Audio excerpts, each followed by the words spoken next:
Fundamentally, it's remained very much the same, with two particular changes. The first is the increasing significance of mainland talents, which obviously has come to the fore since 1997. And secondly, because the Immigration Department have realised that previous policy constructs were insufficient to actually address perceived gaps in the market, if you will, for foreign talent to be in Hong Kong because they didn't fit into the previous schemes.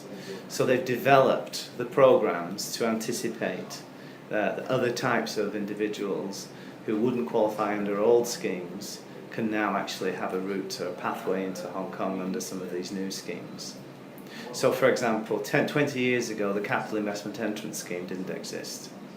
And 20 years ago I was getting visas for very rich people who had to buy into an existing business or start a new business and be operationally involved in a business just so that they could take up residency in Hong Kong.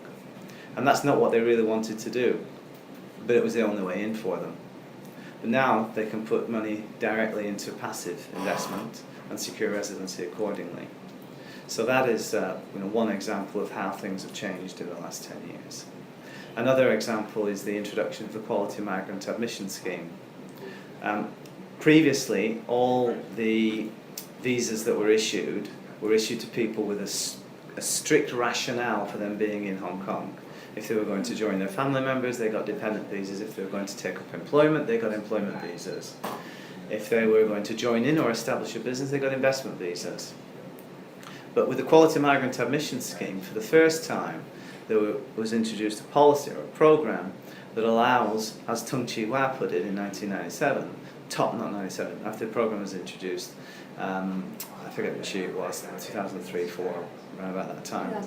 Yeah. I was at the meeting where he introduced the scheme, where he gave the speech and introduced the scheme.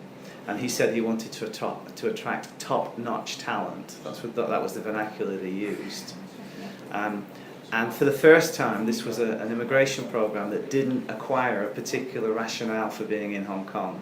It was, okay, what are other jurisdictions doing? What's happening in Australia? What's happening in Canada? How do the US deal with this? And how can we create a situation so that really smart, good people can come pro forma to Hong Kong with nothing other than basically their brains and enough money in their bank account so that they don't starve for the first 6 to 12 months while they establish themselves, so that we can give them access to Hong Kong society. So the Quality Migrant Admission Scheme and the Capital Investment Entrance Scheme are two examples of how things have changed in that regard.